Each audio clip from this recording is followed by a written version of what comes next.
እና አንድ ሐሳቡን ይጨርስ ከዛ በኋላ ደግሞ የእርሱን ሐሳብ ለመስማት ጊዜ እንሰጡታለንና ካለዛ ግን እያንዳንዱ ቃል እንጂ ስናገር አይደለም የቆም አይ አሁን ይናገር አደምጣለሁ በደንብ ሐሳብን ጨርስ እንደሱ የገባውበት ሐሳብ ቤዛ ላይ ስለሆነ በእርሷ ሞት የተረፋለ ወይ የለም ወይ የሚለውን ተውትና ያወራን ያለነው እኛ ቤዛ እመቤታችን ትባላለች ወይ ነው ጥያቄው። ጥያቄያችን እሱ ሚውት አድርጉትና እሺ ኦኬ አሁን ይሁሉ ወንድምነት እሺ አንዴ ከይቅርታ ጋር ወንድምነት ቡና አልጠጣ ቤቱን ምራው ዳንዬ ቴንክ ዩ እሺ ወንድም ያ እሺ መምህር አሁን ምንድነው የኛ ዋናው ጥያቄ እሱ ነው። እርሱ ደግሞ እሱ መመለስ አልፈለጉም። እሱን እንተውና እያሉ ነው። ምክንያቱም ነገረ ማርያም ውስጥ ያለ ታሪክ ነው። በነገረ ማርያም ትምህርት የሚያምኑ ከሆነ ፖለቲካ አይደለም። ምክንያቱም ማርያም ቤዛዊት ዓለም የተባለችው ለ99999 ነፍሳት ስለሞተች ነው። አባ ጊዮርጊስ ዘጋስጫ ነገሩን ነው። ነገረ ማርያምም ነገረ አገዝ ቆይ አንዴ ይቅርታ ሊጨርስና እናወራለን ከእርሱ ጋር ሰማኝ አንዴ ይቅርታ ከእርሱ ጋር አሁን አላወራም። አሁን እያወራ ያለው ከመምህር ጋር ስለሆነ እንጨርስና እርሱ ጋር እንቀጥላለን። በስርዓት ማውራት እንድንችል ብቻ ተነጋገሩ። መጀመሪያ ቤዛ ይቅርታ ቤቱ መሪ ያለው ቤቱን የሚመራ አለ ዳንኤል ወንድማችን ዳኒ ይመራል። እኛም እየተደማመጥን ነው። አሁን ምንድነው መምህር ይህን ታሪክ አልቀበለውም እያሉ ነው። እንደገና ሌላ ማብራሪያ ይፈልጋል እያሉ ነው። እኛ ደግሞ እያልን ያለነው ምንድነው? እኛ እያልን ያለነው ማርያም ቤዛዊት ዓለም የተባለችበትን ትምህርት ከቤተክርስቲያኒቱ መጽሐፍት ስንፈልግ ያገኘነው ይህንን ነው። ስለሞተችላቸው ቤዛዊት ዓለም ተባለች። አባ ጊዮርጊስም ለቤዛቸው ግደለኝ እንዳለች ጽፈዋል።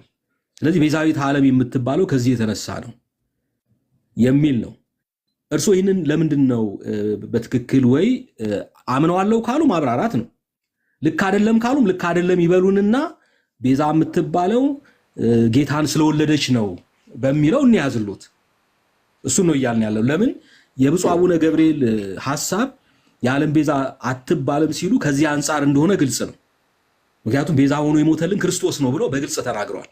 ይሄ የነገረ ማርያም ታሪክ ግን ይሄንን ሐሳብ የሚቃረን ነው።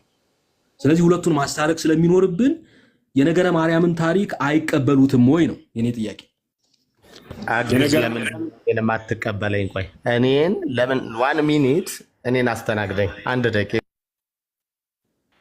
እሺ ቴንክ ዩ። ያው በስርዓት ማወራ ሰው ካለ ያው ይሰናበታል ማለት ነው። ቴንክ ዩ ሞዴሬተሮች። እሺ ቀደም ወንድምነት በጣም እድል ሰጥቶታልና በስርዓት አሁን መምህር ሊያወሩ ነው፣ ተጠይቀዋል። የሚሰማ ሰው አለ። በስርዓት በመደማመጥ ነው የምናወራው። ቀጥሉ መምህር። ለምን አስወጣችኋቸው? በስርዓት ስላላወሩ ነው። መምህር ቀጥሉ እርሶ። 1 ሚኒት አዳምጡኝ እያሉ ከእናንተ ልጆች አሁን እየገቡ ሐሳብ ሲሰጡ የነበሩ አልነበሩም? እነሱን ለምን አላስወጣችሁም? አያችሁ ውይይቱን የሆነ ወደ ግሩፕነት ነው ወስዳችሁ ለእርሶ ድል እየሰጠኑት ነው። ለእርሶ እንዳይረበሹ ነው። ቀጥሉ እርሶ አሁን ቀጥሉ። አይ መቀጠል እችላለሁ፣ ግን እንደዛ ተብሎ እንደ ህፃን መደለል ሰውም ስላልሆንኩኝ እሳቸውን ማስወጣት አሁን ተገቢ አይደለም። እኔ እሳቸው ለምን ወጡ በሚለው ጊዜ መጨረስም አልፈልግም። ግድ የለም እኔ በድጋፍ ማቆመው ሐሳብ አይደለም ያለኝ፣ የኖርሁበትን ነው እንጂ የምናገር ዛሬ ከእሳቸው ሰምቼ አይደለም ማስተምረውና ምንም የእሳቸው መውጣትም መኖርም ግድ የለም። ለእናንተ ግን አንድን ሰው ማስወጣት አንዱን ማክበር ይሄ ተገቢ አይደለም። እሳቸው የሚናገሩት ያንኑ የቤተ ክርስቲያን ሐሳብ ስለሆነ ይሄን ታሪክ ትቀበለዋለህ ወይ ነው ጥያቄው። አዎ በደንብ እቀበለዋለሁ።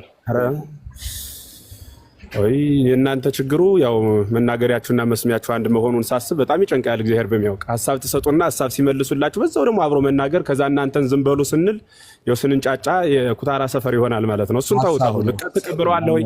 አዎ በደንብ እቀበለዋለሁ። አክብረን ነው እያወራን ያለ ነው።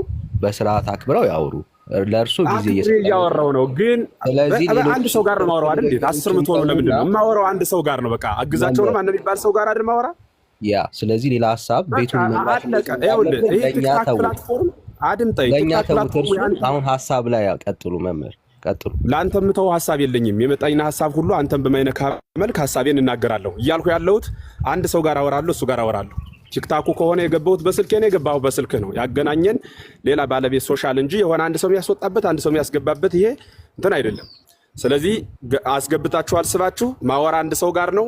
ካልቻለ እሱን ትቀይራላችሁ። እንደዛ እያላችሁ ማውራት ይቻላል። አሁን የተናገረውን ታሪክ ነገረ ማርያም ያለውን ትቀበለዋለህ ወይ? በደንብ እቀበለዋለሁ። ይህንን ሐሳብ ስትቀበለው እመቤታችን ቅድስት ድንግል ማርያም የዓለም ቤዛ ያልሃት ጌታን በመውለዷ ነው ምትሏት ኦርቶዶክሳውያን ነው ወይስ በሞቷ ነፍሳትን ስላተረፈች ነው ለሚለው ጥያቄ ሁለቱንም እቀበለዋለሁ። ምክንያቱም የጌታ እናቱ ስትሆን ለቅዱሳኑ ሁሉ በሰጠው ቃል ኪዳን ነፍሳትን በእርሷ ሞት ታድን ዘንድ ቃል ኪዳን ገብቶላታል። የት መጽሐፍ ማስረጃ አለህ? ነገረ ማርያም ማለት ነው።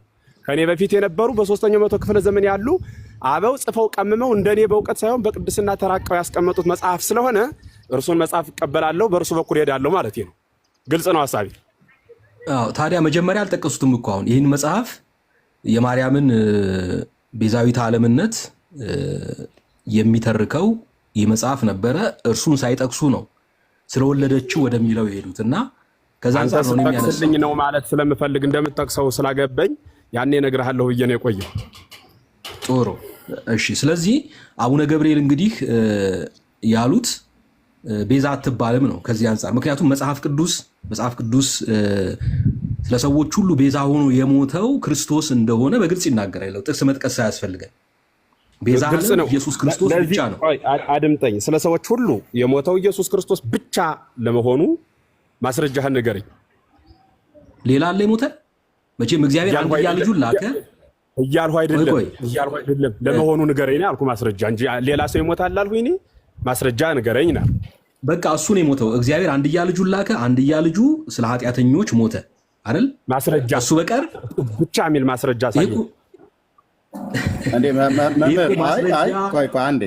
መምህር ኤፍሬም አሁን ይህን ማስረጃ ተብሎ አይጠየቅም። እርሶም ስለሚያውቁት ግን ከጠየቁ ዘንድ በቆሮንቶስ መልእክቱ ላይ ቅዱስ ጳውሎስ አንዱ ስለ ሁሉ ሞተ ይላል።